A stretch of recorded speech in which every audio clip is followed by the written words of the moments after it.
Peace, salam. This is your brother Abdul Malik Mujahid. As you know, in China, it is the largest concentration camps since the Nazis. But unfortunately, the world does not quite recognize in that way.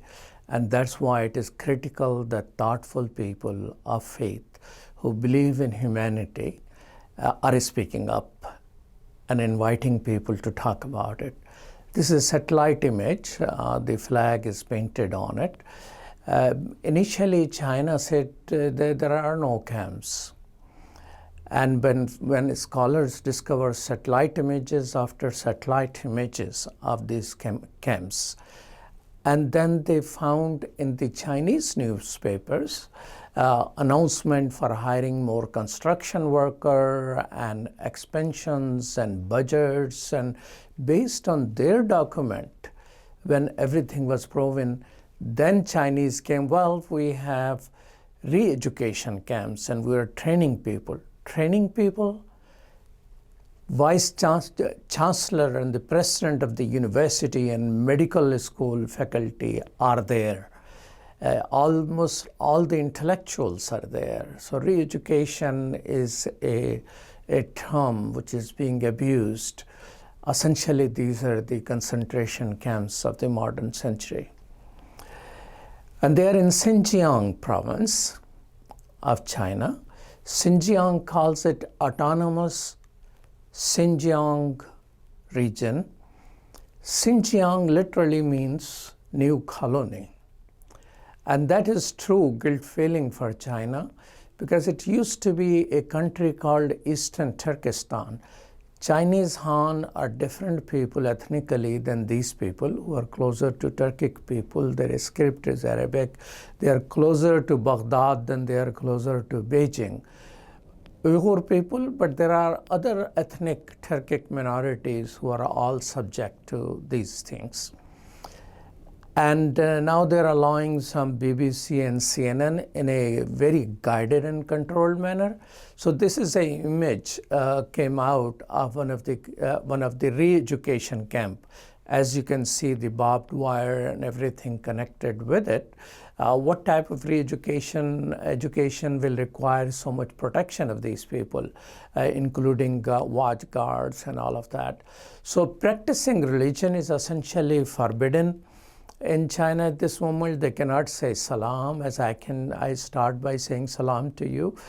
They cannot pray, they cannot fast, they cannot have beard or hijab, they cannot name children Muhammad or Fatima, they cannot bury people Islamically, they cannot marry Islamically.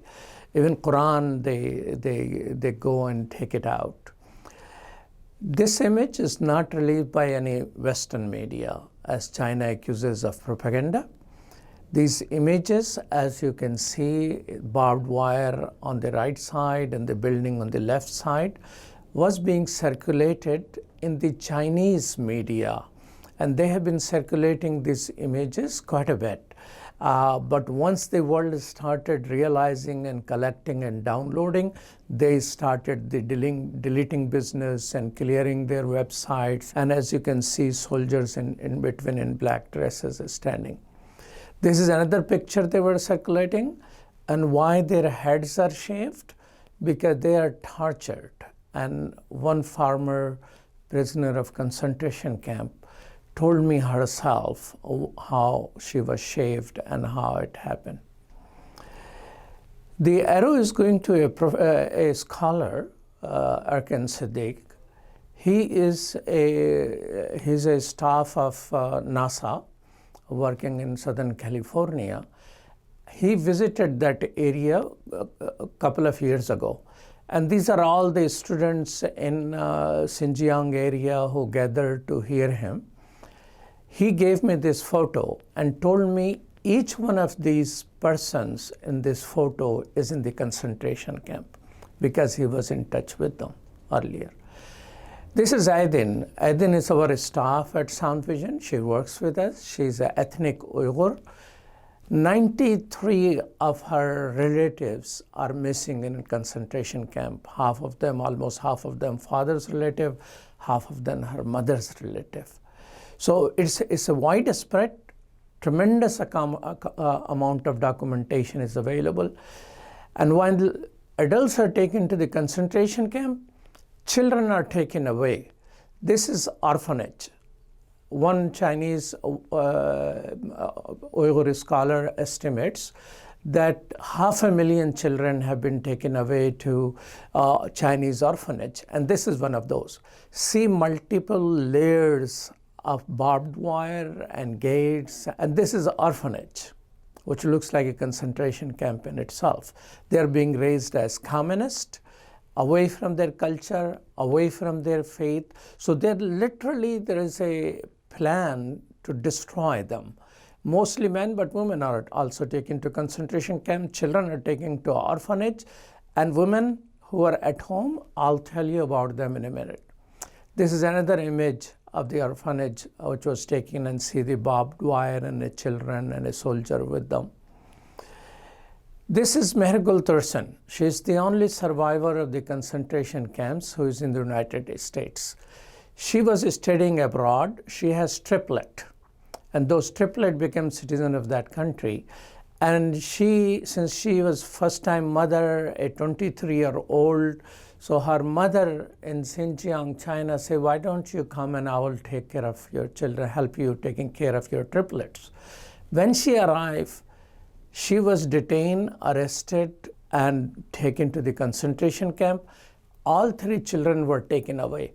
She was smart enough to challenge them on that my children are foreigners and they're citizens of another country, and as soon as you, let me tell you, she was finally in the third place, she was dressed in clothes which are for people who are set to be executed. She has dress and writing on it. That time she played this card that you can kill me, but my children are citizens of another country and they will come after you. That's where they got nervous, and within 24 hours she was deported. And before she deportation, she said, where are my children? And she was given these 2 children and a frozen body of a 3rd child who was killed under their custody. Here she is giving a testimony to the Senate. I was present there. That's where I met her first time. The person translating on the right side with glasses, she has her relative in the concentration camp. Her name is Zubaira. And lady behind that, she has her parents in the concentration camp, and she used to be an anchor person. And there is a gentleman who is already showing a photo. So these stories, there are about 3,000 Uyghurs in this country. Each one of them have horror stories to tell. Mehergul also gave an interview to the media saying this, that she met in one of the concentration camp where there were, in a cell, there were 68 women in a 400 square foot space. And 9 of them died in the 3 months she was there. And majority of those women, she was told by another person, were part of a wedding where 400 people were present. Because it was an Islamic wedding, all of them were taken to the camp. And that lady, they give some type of medicine. Some women stop having periods altogether, and some bleed profusely. This lady was bleeding profusely, and one day she dropped dead, and she was dragged away by the Chinese guards. Organ harvesting is a lot of research has been done about Chinese prisoners. In China, organ harvesting is a major business. More organs are transplanted in China than anywhere in the country. And I'm going to show you a photo. This was taken by a Japanese camera person in Kashgar. This is a major city in the Xinjiang area, and it says that this is the special exit. And these are photo of the same airport, which clearly says that this particular route, and those on the left and the right, the signs, those are floor signatures. So you have a special lane for TSA Peri, you have a lane for Premier check-in and the standard check-in. They have a special lane for organ transportation. Which airport in the world has that? But this airport where Uyghur people are in the concentration camp. And so there is a strong evidence of organ harvesting taking place of the live people there. This person's name is Ruqayya Farhad. Sometimes people think this all thing about Uyghurs started a couple of years ago. No, we woke up 2 years ago. But these people have been suffering. This lady, no longer there, has 100 torture scars on her face. She was raped so much that twice she miscarried twice. 3 of her brothers and brother and a father were executed, and she was forced to watch 2 of them being killed in front of her. She is no longer there. What was her accusation? They memorized the Quran and they were teaching people at home, which is considered illegal activity. And this is what New York Times recently described, because Chinese are not comfortable themselves. They are a human being like us. Our purpose is not to dehumanize all Han's people. There are good people among them. And one of the good person has leaked this internal document of 4 pages to New York Times. And look at that. Absolutely no mercy. These are the instructions. And the person who is in charge of all of these things when they accelerated 2 years ago is the person who destroyed Tibetan people. Our colleague, friend who used to be on advisory board of the Parliament of the World Religion, when I was its chair, Dalai Lama, he and his people are disseminated by that same person who is now transferred to handle the Uyghur people. And what is the life outside the camp? It's no better. Chinese neighbors are free, Uyghur neighbors are occupied. Chinese neighbor can live freely in their home, Uyghurs cannot. Chinese can have a passport and travel freely, Uyghurs cannot. Chinese can marry freely, Uyghur Muslims are forced to marry Han Chinese. This is another element of destroying them as an ethnic group. Chinese neighbors can bury their dead, Uyghurs cannot do that. Chinese can speak Chinese, Uyghur language is being eliminated. They can eat what they like. Uyghurs no longer can eat halal, which was until recently was legal in China. Chinese can pray the way they like by and large, except some Christians who are facing difficulties as well and some other sects. Uyghur Muslim, they cannot enter a mosque at this moment. Chinese can use cell phone to call anyone. They're producing cell phone for the rest of the world and G5 and whatnot. Uyghur Muslim, they cannot call their relative abroad. They must have a special chip installed. If they install it and don't use it, that's a cause to go to the concentration camp because you have something to hide. If you call people abroad, another reason for you to be in the concentration camp. Most of the Uyghur I met, if they are able to connect with their relatives, their mother and father, you know what the first thing they say? Don't ever call us, because that's trouble. Chinese families are united, Uyghur families are divided, children taken away. Chinese don't have to give away DNA. Uyghur Muslims, they are forced to give DNA. And one MIT scholar found out I'm coming to Boston, and she told us that the type of DNA analysis they are doing is not enough just for any criminal identification. It is actually very useful for organ harvesting purposes. And this is a surveillance state. Everywhere which go, all scholars who have been able to go have these type of photos of surveillance, not one camera to look for your ticket if you're violating, but cameras all over, and people as they are walking on their street are identified and subject to different measures. And if they found Muslim women, and this is old, now majority of them, if they have longer shirts, right on the street, they are stopped and their shirts are cut. Well, this is not a mosque in China. Actually, I took this photo while I was visiting Atlanta the last time, and you see in the front of the mosque, it's almost empty. There are no icon and nothing. At the top in Arabic calligraphy, it says God's name, Allah.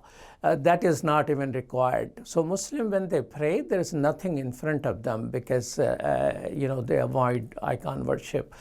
What will happen if Muslims in Atlanta are told in the front of their mosque there will be image of President Trump? I can guarantee you no one will pray in that mosque. Not because they are Democrat and he is Republican, because we simply don't want any icon. It will be laughable, and the evening comedians will have good fun with all of that. But in China, nobody is laughing. This is a photo. This is a historic mosque in the historic city of Kashgar. It is called Idgah, the largest mosque. And right there in the prayer niche, they have photo of this person who is the president of China installed. And of course, people cannot go. This photo was taken by an Australian professor, and he was kind enough to confirm to us that he took that photo in 2017. And not only they are taking children away and but they are installing men where only women are there. This is one of those images where family is there, and they call them relatives. And China has admitted 1.1 million communists have been placed in the Uyghur homes. And recently a news came out that sometime when there are men are in concentration camp, children in the orphanage, they sleep on the same bed. But they are kind enough to say they always keep a couple of feet of distance between them. This is what they are saying. So complete destruction of the culture and the family and a people. The word is genocide. So what has been the world response? So far they have been mostly silent. Not much is being done. Organization of Islamic countries, they spoke in December 2018. Within 3 months, they stopped talking about it. U.S. Senate has and House has passed a resolution about that. A little bit of voice, but it's a genocide. World committed to prevent and punish genocide. When this guy was ruling Nazi Germany, when the lot of Germans were silent to what was happening to Jews at that time. So 149 countries signed a genocide treaty. But Islamophobia, which is born and being raised in America, more than $200 million is the budget according to IRS of those Islamophobic organizations in this country. But thanks to law and order, they cannot attack our community, although more than 100 mosques have been attacked and people are murdered in America as well. But by and large, police and FBI will come to support you. But over there, they are the one doing these things. Wherever law and order is low, largest number of refugees in the world today are Muslims. This is the largest refugee camp in Rohingya in Bangladesh. In Kashmir, 130 days of siege. India is the only country in the whole world where Genocide Watch in Washington, D.C. has issued 2 genocide alerts. What is happening in Kashmir about that, and also about Assam, where they have taken citizenship of 1.9 million people. So we're trying to strengthen presidential candidates who are silent about genocide. This is not a single presidential candidate, Republican or Democrat, have a section on human rights, unfortunately. So we have been talking with them. We have talked to seven of them. We have a whole plan on this. And that's why on the eve of the last presidential debate, I wrote a critical article about the Democratic candidates in the Wall Street Journal, that they are not as vocal, as principled about the progressive value of human being one and equality for all, although they are talking about the border, but they are silent when it comes to human rights. On their website, none of them have a section called human rights, although here and there you can find a word or two. So, my friends, there is a whole lot we need to do. We live in the leading country as the dominant civilization. We are free. They are not. We have a right to vote. They do not. We can use cell phone. They cannot. We can influence our government if we want to. Yes, we can. And I'd like us to join a struggle to stop genocide around the world. Thank you so much. Peace. Salam.